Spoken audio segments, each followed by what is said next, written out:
So welcome everybody.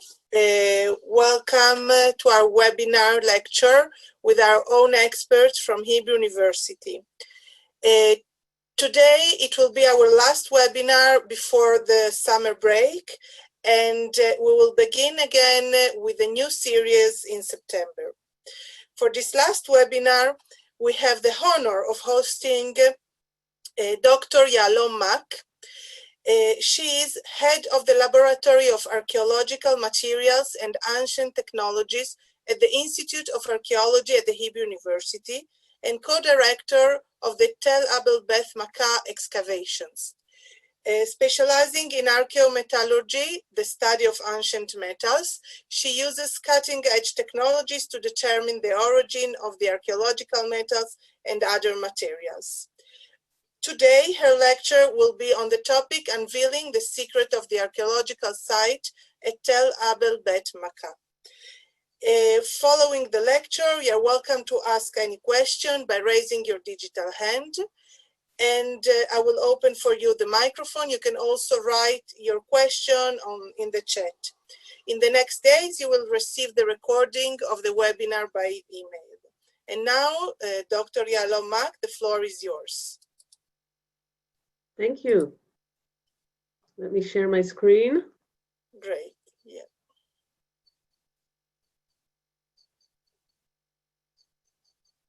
Yes, we can see it perfectly. Okay, can you see my Yes, I can pointer? See it perfectly. Okay, thank you, Mara, very much for inviting me to talk about my excavation tonight, especially since I was supposed to be there these days excavating, and because of COVID-19, I didn't get the chance. I'm still thinking about excavating during August, but we shall see. Anyway, Abel Beth Maacah is a huge mound at the very northern end of the Hula Valley, right here. And it's quite close to Damascus. We will see why this is important later in the lecture. It's very close to the Phoenician coast, to Tyre and to Sidon, only 35 kilometers away, only 30 kilometers to Chatzor, and we have a neighboring site, a very important one, of Tel Dan. You can see here the Tel, 100 dunam in size, one of the last Tels in Israel that were never excavated. Its location at the border with Lebanon prevented excavations in past years. And you can see how Metula, the modern city, is located just to the north, and then Marj Ayun, which is a valley that leads directly to the Phoenician coast. The Phoenician coast can also be approached via the low mountains to the west. Since the 19th century, we already know that this particular tel is Tel Abel Beth Maacah. The reason that we know this is since the village, the Arab village that existed here until 1948, preserved the ancient name. The village name was Abil El Kamech. Kamech is flour. They were producing flour. And they have in the name of the village the word Abil, which has no specific meaning in Arabic, but it does preserve the name Abel that is mentioned in the Bible. You can see here other mentions of Abel Beth Maacah. Sorry, the mentions of Abel Beth Maacah in the Bible, which also reinforce the identification of this tel with the site Abel Beth Maacah because of the geographical description of the war campaigns of two kings. The first, Ben-Hadad, the Aramean, in the beginning of the 9th century, who says that he listened to Asa, king of Judah, and sent commanders of his armies against the city of Israel, conquering Iyon, which we know is in Marj Ayun, the valley just to the north of Metula in Tel Diban, and then Abel Beth Maacah and all Kinnerot with all the land of Naphtali. Another description, 100 years later, or a little more, 8th century, in the days of King Pekach of Israel, King Tiglath-Pileser of Assyria, came and captured Ion again, Abel Beth Maacah.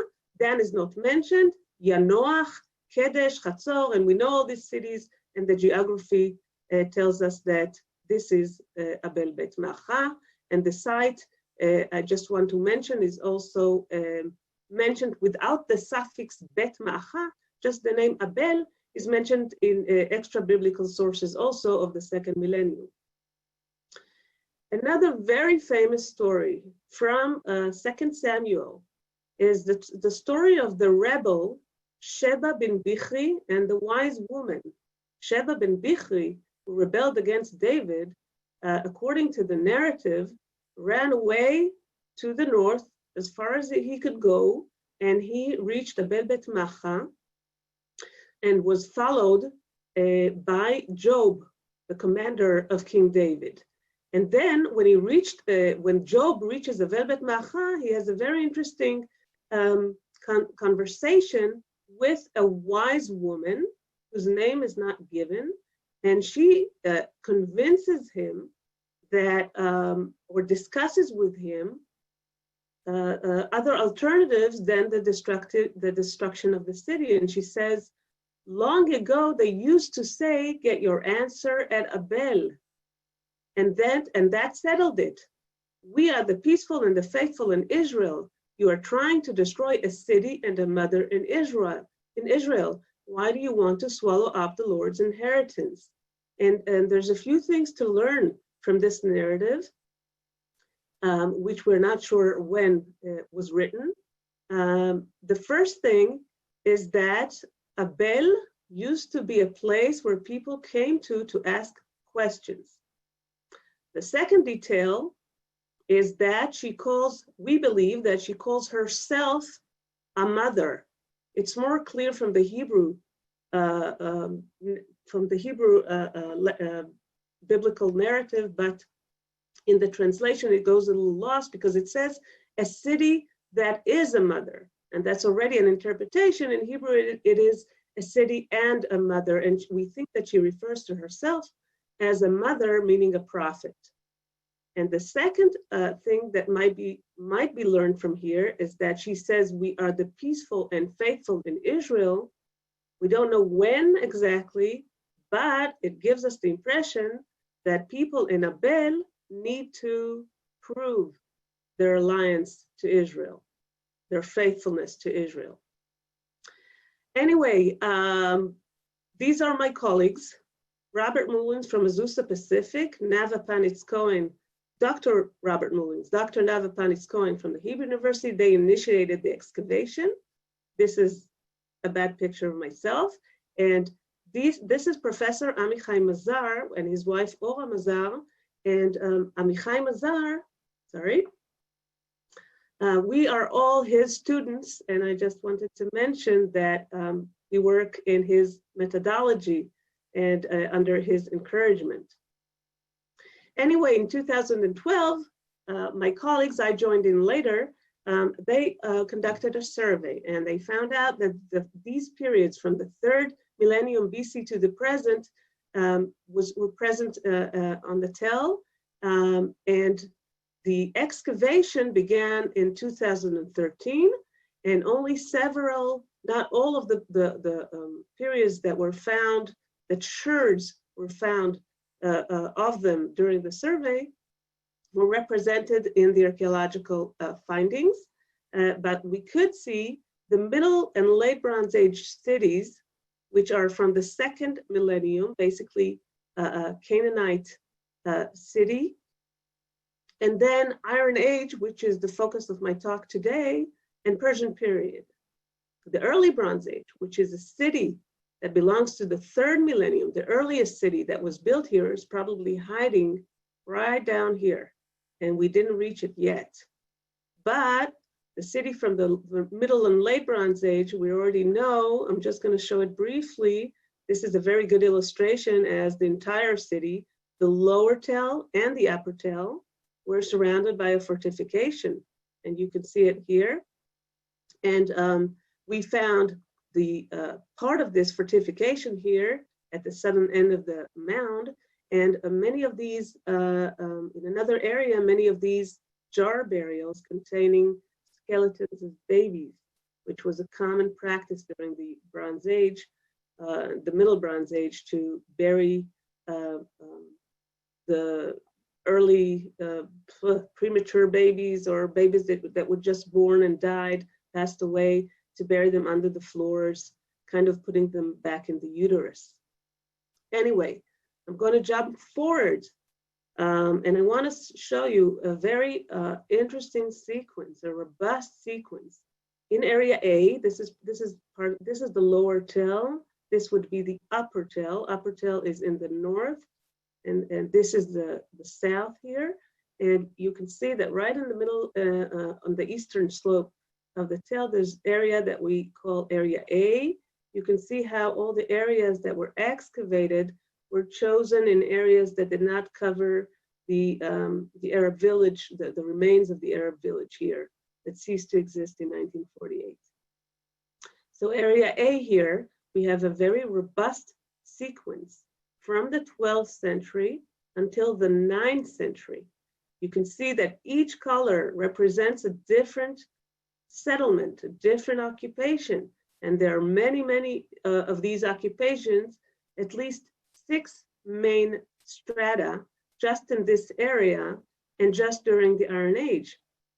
Now, I'm not going to focus on this early Iron Age stratum here. I'm going to show it very briefly. I just want to mention that in the beginning of the Iron Age, Chatzor, which was a major city during the second millennium, during the Middle and Late Bronze Ages, ceased to exist. It was destroyed in the 13th century BC. And after that, there was a very small, sparse settlement on the Tel. But here at Abel Beth Maacah, right after the Late Bronze Age, we have a settlement that is growing into a major city or urban, kind of an urban center with a public building. And this is very different from neighboring Chatzor. It's also very different from all the small Israelite settlements that we find across the Galilean mountains and the Central Hill country. And so I just want to show you a little bit of this 11th century settlement here, a very interesting building that we're still contemplating about, because it contained both industrial activity, but a lot of cultic activity also. Cultic activity expressed in many of these standing stones, matzebot, that were found at the entrance and in other places around the building. And a lot of other finds that that indicate some cultic activity. This is another one of those matzebot. It's plain, there's nothing on it, but it's not functional. It was not used for anything else, and this is why we interpret it as a matzebah. You can see the bench next to it. And a lot of just findings that are very peculiar. We had a dog buried in the entrance of the building right here. And inside was an equid burial. And then this antler, these horns were found in one of the rooms. And a bull figurine and others. I'm going really quickly because I want to proceed, but this is the basically a building that was destroyed in the late 11th century. Now, right after, you can see here that after this building was destroyed in massive fire, we finally see a really impressive building built here after a few layers of inhabitants. We see a very interesting, very finely built building. You can see the elongated walls and the stone cobble floors right here and here. And I don't know if you can see this, there are pillars decorating the entrance. Of course, several entrances, one on top of the other, telling us that this building had developed over a while. And then what I want to focus on is in one room, this room, again, very cultic in nature. You can see it here. This is what we just looked at, the entrance with the pillars. This is the building, this is the long wall and the stone cobbled floor. And this is a very interesting building with the backspace here, these huge boulders dividing spaces within the building, and an entrance or an exit into another unexcavated space that we are very keen and curious about, keen to excavate. Anyway, you can see many features, especially this interesting installation. We'll look at this more closely. This is a 3D model that I'm not going to activate now because it's kind of going to collapse my entire PowerPoint presentation, but you can see that it was taken with a drone, and these are the boulders that divide the spaces. You can see 1, 2, 3 of these. This is the entranceways, and these are basalt stone mortars. Just some of the finds that we see is the weight, an oven down here, again, antlers, and this very elaborate razor made of bronze that was found just next to one of these horns. You can see here what we understand as kind of an offering table with basalt pebbles one on top of the other. You can see it here much better, like this. And you can already see here, this is not the final excavation season, but you can already see how this installation here is emerging together with this small space surrounded by a low wall. Now, this is, again, one of those mortars found next to this kind of a table, and it's cracked because of the intense fire that destroyed this room. Eventually, in the destruction, we found huge pottery remains of pithoi, which are very large containers that at least 2 of them used to stand right here. This is just for you to get an impression how the destruction looks, how it's all broken and collapsed, and mud bricks and burnt mud bricks and ash. And you can see here that something is hiding, and this interesting vessel was uncovered within the destruction debris. What we're looking at is some kind of a stand, what we would call a cultic stand, because of these leaves and the general shape, and the fact that we have another vessel. This is just the foot of the other vessel that was inserted here and held together with some kind of a rod. If you want to get the full picture, you just need to go looking in the contemporary destruction at Megiddo. You understand now how it looks. This stand here decorated with painting. The petals are here, up here and not down there, but it's the same idea on the holes and the foot of the vessel, the bowl, and again, these petals. We're still hopeful that when we finish excavating this room, we shall find the bowl. Anyway, just to get a closer look at this interesting installation, it's unparalleled as far as we know. It's built of earth, just debris. It's plastered. It's plastered in several layers, which I don't think is constructional. I think it was fixed again and again. And it's plastered together with the wall behind it. And you can see the location of these bowls here, basins.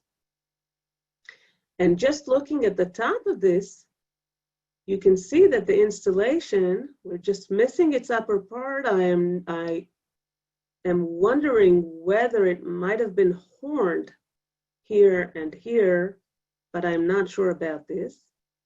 But what's unique here that we have some kind of what I would call a kosher sink. We have two depressions and they're plastered and there's a hole for liquids to be drained outside.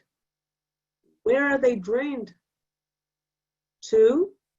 The answer is, this is the outgoing hole, and the liquids here are drained outside into the debris around the installation / altar. And here you can see the at least three layers of plaster that covered this mud-built installation. Okay. Now this is a reconstruction made by Lynn Rittmeyer, kind of suggesting perhaps how it could have looked, maybe this large boulder standing or lying down, and how this would stand. It's a thought. It's a little different here and here, but the end of the story is again a massive destruction that you've already seen. And according to carbon-14, it occurred sometime in the 10th century. Whether early 10th century or mid-10th century, or maybe late 10th century, I'm not sure we can say. One exquisite artifact that was found in the burnt building outside this cultic room, but in the burning and the destruction, was this ivory. You see it's blue from the fire, but it's an ivory head, basically a seal. You can see what was on the back of this seal. I'm moving forwards because I'm running out of time. Okay, so this is basically what I want to show you here. This is the long wall, if you remember, and one of those cobbled floors. What I wanted to show here is that not far from the destruction of the Iron Age 1 in the 10th century, we have the building of a new settlement. Again, probably within the 10th century, right after, a little bit after the Iron 1 destruction. And it all happens during the 10th century BC. Now you can see here that this red building is covered by these 10th, 9th century remains. If this green building is kind of related to the time of the judges or the Israelite settlement or what so, this building is already from the time of the monarchy, okay? 10th, 9th centuries. And you can see that a lot have changed in this city. We don't have the full plan, but it looks different. You can see by the orientation of some of the walls, by their width, by their construction, and the vessels, the pottery vessels are very different. It's a different city that was constructed on top of this, what we understand as a public, perhaps administrative building. And what else has changed is the political scene around the site. Around Damascus in particular is growing fast during the late 10th century. The early Ben-Hadad that we mentioned before with his war campaign was in the beginning of the 9th century, okay? And then sometime in the 9th century, Hazael, the strongest Damascene king, basically destroyed large parts of the area, of the region. And so they're growing fast during the 10th century. And then we have the Israelites who are developing, and I intentionally did not draw the borders of the Israelite kingdom because according to the biblical text, it includes Dan, right? But we have a lot of voices today claiming, suggesting that the Israelite kingdom never extended as far as Tel Dan. And so this is an interesting question, whether Abel Beth Maacah was part of the Israelite kingdom, and when was it part of the Israelite kingdom, if at all? And then we have the Phoenician sphere and the city of Tyre, who's growing very strong and already ruling the entire northern coast of Israel.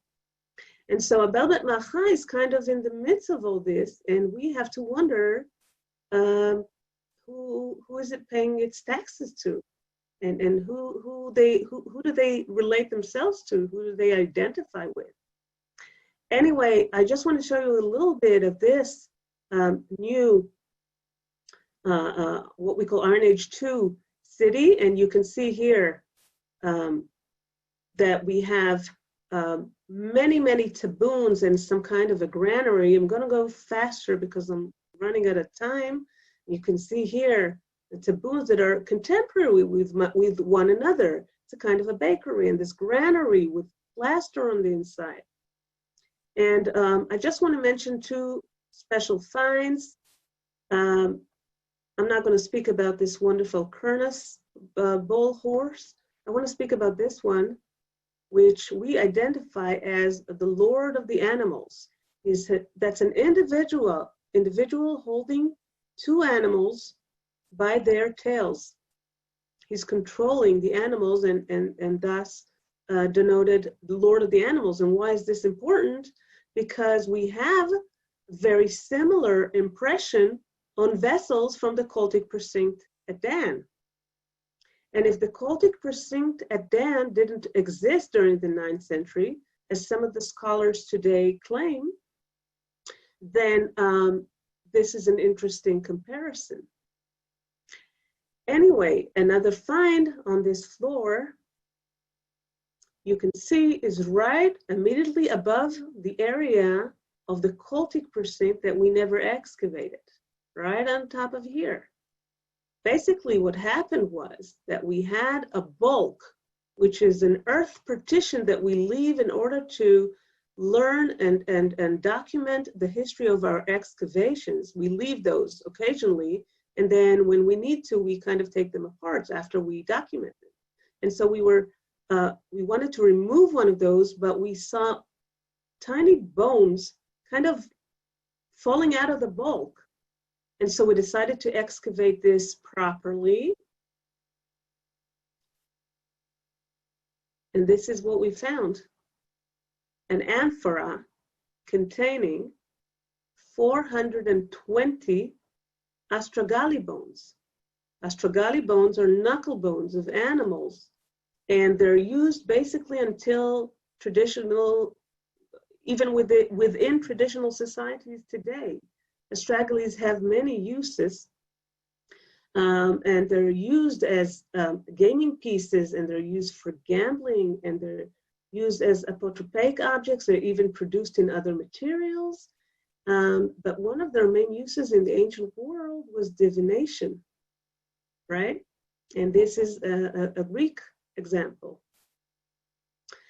And I think the most interesting or indicative thing about this hoard, that after removing the entire bulk, we realized that the vessel was sitting on a podium, on a raised podium on top of a stone floor. It was probably a public venue, and we understand this as some kind of a ceremony that took place here. This is how it looks in the laboratory while being identified. And we can tell you there are no pigs, there are no cows. They belong to sheep, goat, and deer. And this is Ariel Shatil, one of our archaeozoologists identifying the bones. And I just want to send you back to the verse telling us, that long ago they used to say, get your answers at a bell. Even though the text may be later and it may not be describing this exact time period, the interesting thing, I think, is that we're able to contextualize a find like this one, maybe. Okay, again, just to show you the continuity of the cult in this area. And another, which is another indication of some kind of occultic ceremony that took place here. I'm taking you really quickly up to the upper Tel, to area B, where we found a massive casemate building that belongs also to the same time period, 10th, 9th century. Our dates, our radiocarbon dates, tell us that this building was constructed probably in the late 10th century. And what I want to show you is some of the finds that came out of this amazing building that we certainly have not finished excavating. This Phoenician painted vessel, our now very famous bearded male figurine, a pendant with an impression of a boat. I'll show it to you in a minute more closely. And this tambourine lady figurine, and this is our painted Phoenician jar. And of course, many other Phoenician vessels.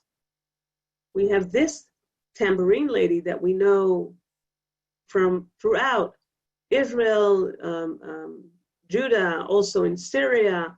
We have many, many of these ladies, but this is exquisite. It's painted, and you can see the necklace here. It's a very nice specimen. And this pendant, which depicts a boat, and according to Baruch Brandl, who is working on it, investigating it, he says this is a Phoenician boat. Anyway, just a word about our bearded guy. You can see just how famous he became. He's getting replicated on eBay. And you can see him here while being excavated. He's facing up. He's basically has been waiting for thousands of years for someone to come and unravel him. And who came? This guy, who kind of looks similar, I think. And he just came for a couple of hours to visit his girlfriend. And what can we say? He was the one to be the lucky guy to find him. You can see that it's basically a 5 centimeters piece, 5.5 in height. It's very small. It's very well made. It's made of faience, which is a kind of a silicate paste that was heated, and during heated, it got glazed, okay? They applied some paste with different metallic minerals that cause these colors. And you can see the hair locks and the bandana, which is a colorful one. And this is a very special piece, but we must confess that it's a kind of a common way to describe a Semite. This is a glazed tile from the palace of Ramesses III. It's a tile because you step on your enemies while walking into the palace, and one of these enemies is a Canaanite. And you see how he's described. And then throughout the Iron Age, these are clerks, Assyrian clerks. And this is a Phoenician king. Okay, he's also wearing one of these headbands. And so you can see it's not a very unique way of describing a person. On the other hand, there is no other object like it. And all the other faience heads are so very different. And so we kind of think that this was commissioned by someone living in that citadel.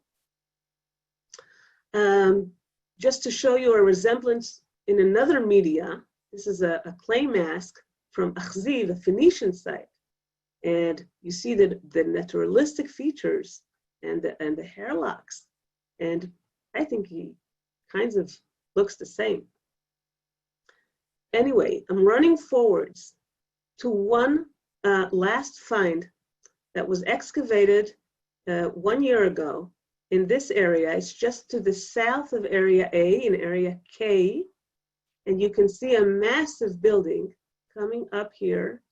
And each of these stars mark a jar. You can see it here in the plan, how the plan was, probably some kind of a storage building. And only when we came back to the lab and we asked our restorer, Adrienne Ganot, to reconstruct the vessel, she had shown us what we didn't see, an inscription on the side of the jar. And the inscription is a word, a name, that says Le Benayo, belonging to Benayo. And the interesting thing about it is that it's in Hebrew script. It has a Yahwistic ending, Yo, the name of Yahoo, but it's basically a short ending, which is very characteristic of the Israelite kingdom. Now, whether this vessel was imported from Israel or produced locally, we are still considering, although Anat Cohen-Weinberger, our petrographist, she examined the vessel and thinks that the vessel is local to the region, to the immediate surroundings of the site. Last word about carbon-14 dating.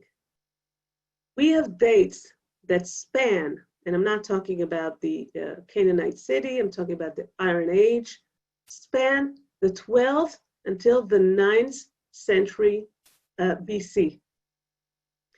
We have no dates, no radiocarbon dates in the 8th century, and we have no finds that may be related to the 8th century.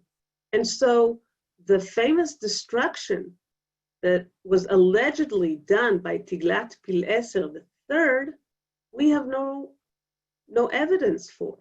And this is very important because many of the narratives that relate to Abel Beth Maacah were claimed to have been written during the 8th century while looking or observing at an 8th century reality. And since we don't have the 8th century to Abel Beth Maacah, this is a very problematic claim, because if Abel Beth Maacah never existed during the 8th century, how could you attribute all these texts to that century? Thank you very much. Thank you a lot, Naama. It was really very interesting. So now I can see we have few questions in our question and answer box. So I'll take the first one from Vadli Kornatenu. I hope I said it properly. So he's asking, we could see that you used drones for photography, but did you use the drones equipped with LIDAR to survey the larger area, as that topography would be ideal for such research? No, we haven't done LIDAR, but only in the past season, we started working on 3D models using the drones, and we just don't understand how we haven't done it before, because we sit here in the office and we really can tour around the Tel and look at the walls and the conjunction between the walls, and maybe LIDAR will be our next step. Thank you. Thank you. So we have another question from Shayla Wexler about any population estimate for. How many people lived on the Tel? I think she meant this. Okay, well, since we haven't excavated residential quarters, we just have one from the Middle Bronze Age, we don't have a way to do this calculation yet. Okay, and now Leora Zabuski, she's asking, what is your hypothesis about the texts that are related to the 8th century? Well, there was a claim that Ben-Hadad, that the text about the earlier king Ben-Hadad was copied from the text of Tiglath-Pileser, because these war campaign texts are very similar to one another. Perhaps the opposite occurred? I don't know. Okay, we have also a question from Digital Hands. I will open the microphone of Joseph Oscar. You're unmuted now. Hello? Yes. Can you hear me? Yes.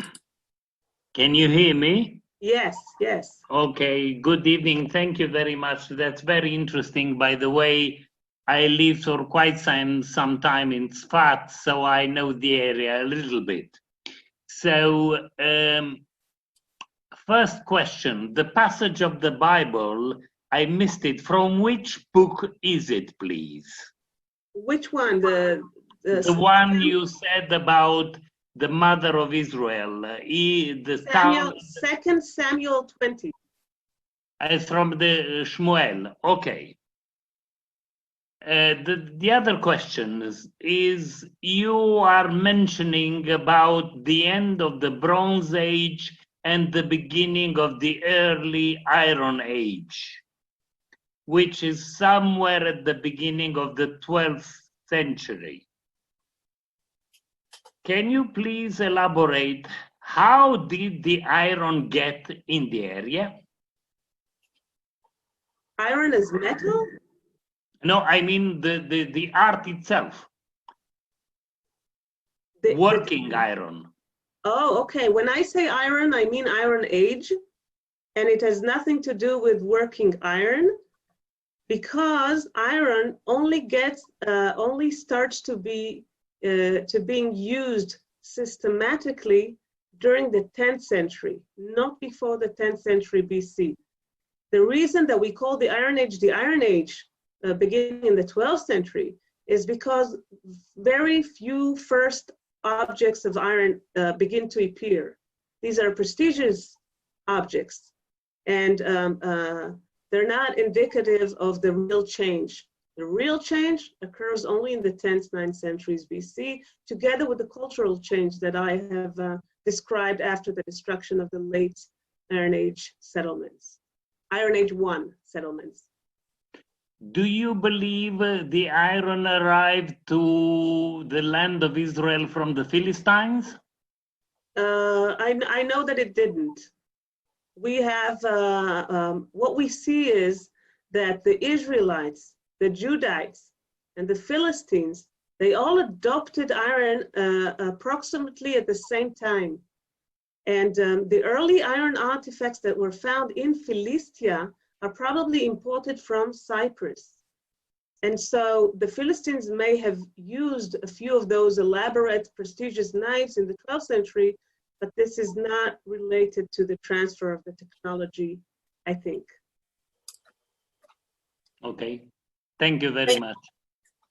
Thank you. And now I would like to open the microphone of Ranan Dunovic.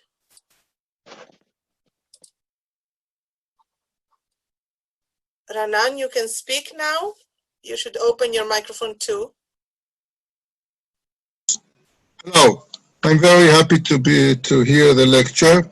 I have a weird question, I would say. You mentioned the matzevot from the 12th century, 9th century, and I remember when the excavations from the Chalcolithic time in front of Gamla, more or less, there is an area of Chalcolithic time, and every house has a matzeva like this. Do you know anything about this? Is that a tradition that you can say in other centuries was found as well? Yes, well, the matzebot, we actually know from before the Chalcolithic period. We know them from the 10th, 9th, 8th centuries in the desert region. And matzevot, they have been used, for forever, and they were incorporated into the Canaanite cult very early on. And what we see with the use of matzebot at Abel Beth Maacah is basically the continuation of Canaanite cult. And this goes together with that cultic stand, for example, that I have shown you, which is a cold stand that we can find in Ugarit in the 14th century, and we can find it in Syria in the late Bronze Age. This is elements of Canaanite culture that continue well into the Iron Age in Abel Beth Maacah and in other sites. Thank you. You have mentioned as well that there was some industry. What kind of industry? It looks like it wasn't a small town, so it has to maintain itself except of agriculture. So what was the industry? Well, when I said industry, I didn't mean the word industry, I meant production, and it could be food processing. You mean for the early Iron Age cultic building, right? This is what you're referring to. So exactly, it's not a real industry. It's just basically some kind of production, because we have installations there that were used, some kinds of ovens, maybe for baking. We're not really sure, but if you already mentioned the question of industry, I would just like to mention that from the 11th century until the 9th century, we have a very intensive production of copper in the Arabah, particularly in the Jordanian side of the Arabah at Feinan. Yes, 70 kilometers north, yes. Southeast of the Dead Sea. And what we feel is that this copper is moving through the valleys, the northern valleys of Israel, and up to Abel Beth Maacah, and from Abel Beth Maacah, they travel to the Phoenician coast. And from the Phoenician coast, we know that the tons and tons of copper that were mined and smelted in the Arabah are traveling to Greece and beyond. And so Abel Beth Maacah would have had a very significant role in the trade of these metals through to the Phoenician coast and then onwards across the Mediterranean. Thank you very much. Thank you. And now I would go to a question from the chat again, from Edith Goldman. Which is the percentage of the Tel that has been excavated? And she's asking, maybe there will be more to find from the 8th century. This is a very good possibility that we have not yet found the 8th century. As you could see, we kind of ignored or didn't want to interrupt the ruins of the Arab village that was on top of the Tel, and we kind of excavated around it. And in addition, in the very upper part of the mound, we have 2 Israeli army bunkers. And therefore, we are unable to excavate at the very top peak of the mound. And so, yes, there is a possibility that we are missing an 8th century occupation on the site, but after 7 seasons of excavation and 1 survey, I can say with security that we do not have the horizon, the pottery horizon, that we expect to find from the destruction of Tiglath-Pileser. And so at least the end of the 8th century, or the last third of the 8th century, we don't have. We might have early 8th century, but this is something that we still need to find out as we progress with the processing of the pottery finds from the site. Okay, now we have a question from Andrew Herbeck, again from the chat.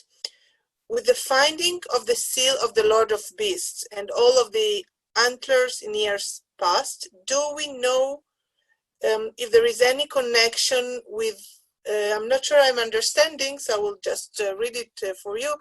Do we know if there is any connection with our site and Reshef of the stag?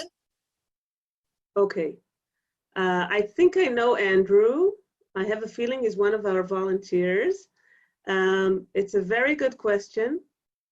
We have been thinking about the antlers found in 2 successive cultic structures.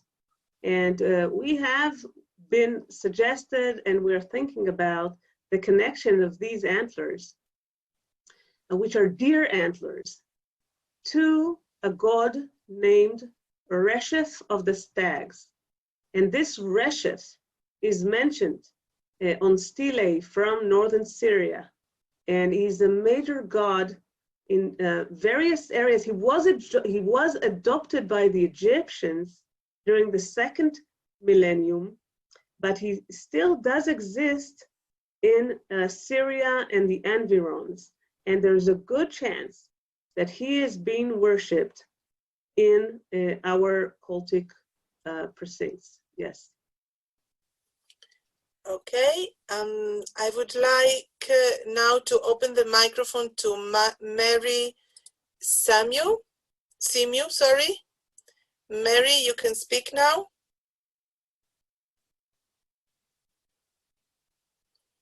Mary, can you? Okay. Yes.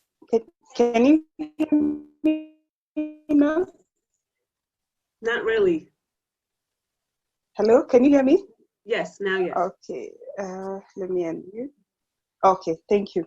So thank you for the wonderful presentation. My question is, in your view, what's the significance of the boats that you had indicated that were found on one of the artifacts? And then there's that container which you said might be probably that there was gaming happening, and you said that I don't know if I got you right, they were not the pigs or any other animals' bones, but they must have been for the goats and the sheep. I was just thinking, could it be that there was a possibility of sacrifices that were being made by the Israelites? I didn't get everything that you asked. You started with the seal impression of the boat. That is, if the boat is indeed Phoenician, and we have a lot of Phoenician pottery in this citadel, and all we can say is there's a strong Phoenician influence, or there are contacts with the Phoenician coast, specifically during the 9th century. And this is interesting to us because, you know, if we stop thinking a little bit or overthinking whether these people are related to around Damascus, or they're related to the Israelite kingdom, or maybe they're local, unrelated kind of political entity, we have to stop and kind of look to the West. There's a very tight relationship between our site and the Phoenician coast. And it's a good question, what does it mean? And I think it's an economic tie, but maybe it's more than that. And so this is the way I see all these kind of Phoenician smells that are coming out of this citadel.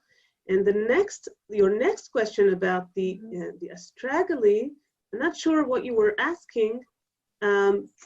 What we feel is that— Yes, let me do that again if you don't mind. I can say what I think I heard. There are two stories related to the astragali pot. There is the story of each and every single astragalus. We have looked under the microscope. We can see that they were used. There is wear use signs on it. Some of them were drilled. One of them has insertion of an iron piece. And so we know that each and every bone has a history, has its own biography. But the question is, what happens when you take all these bones on a single occasion and you collect them, you take them together and place them on a raised podium, and then you leave them there, never to come back? This is a kind of a desertion. It's a kind of at least maybe we're imagining, but we think it's a kind of a dramatic event that occurred sometimes in the 9th century. We don't know why, when exactly, what kind of trouble they were facing, but they did some kind of a ceremony and then they left it there. And so it's not unique to Abel Beth Maacah. We have several hundreds of these astrogali in a cultic corner at Megiddo, for example, and in other sites. And we know it's a practice related to cult, but we don't know exactly what this ceremony was and why it occurred when it occurred. Okay, thank you very much. Thank you. I would like now to open the microphone of Edith Goldman. Edith, you are unmuted now.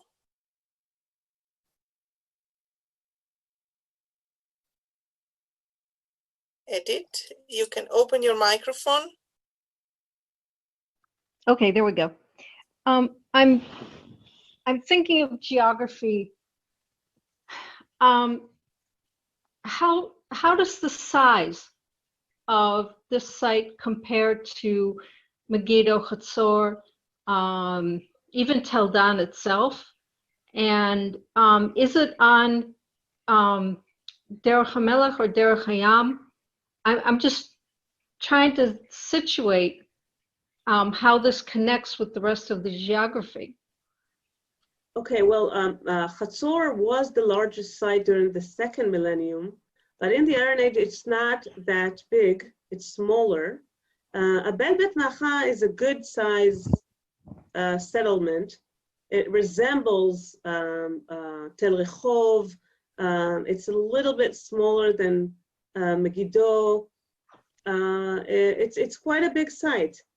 And as for the roads, you make a good point that we know of two roads, one that comes up through the coast, right, Derech Hayam, and the other one that goes through the backbone of Jordan, which may have been the road that carried at first the copper from the Arabah. But then at some point they have to descend. They have to come down to the Jordan Valley. And then what they can do is they can come down at the Bet She'an Valley, and then, through the northern valleys, carry the merchandise over to the coast. That's a possibility. And I have analyzed copper from Tel Rehov, and I can tell you that they have been using Feinan copper, which is not an indication for trade, but still. The other option is that they continue from Rehov through the Kinneret up to Abel Beth Maacah, and then through the Marj Ayun Valley out to the Phoenician coast. Thank you. We have a question from Nomi Stembler. Aside from using drones, what big technology changes have impacted your excavation in the last few years? We are so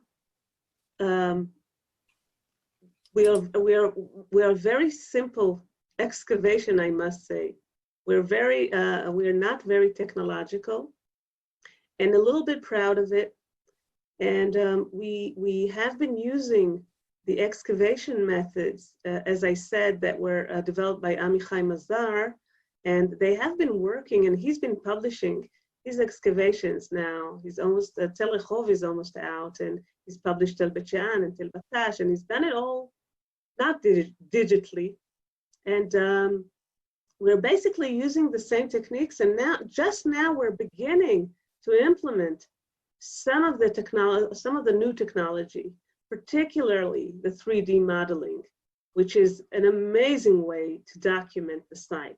And the drones are a major part of this. When we were excavating at Tel Rehov and we needed to photograph the excavation area from the top, we would call the guys from the date, the agricultural date picking guys, and they would come with their big machines and lift the photographer up and have him take the pictures. And today, we just use drones. All we need to do is tell the Israeli army not to shoot it down because it's on the border. But once we've done that, of course, we're using drones all the time now. Thank you. And we have a question from David Lev. were the animals on either side of a tree on the seal you showed as griffins? Were they what? Griffins. Not clear to me either what it is. Ah, griffin. No, no, no, no, no, no. Let me go back.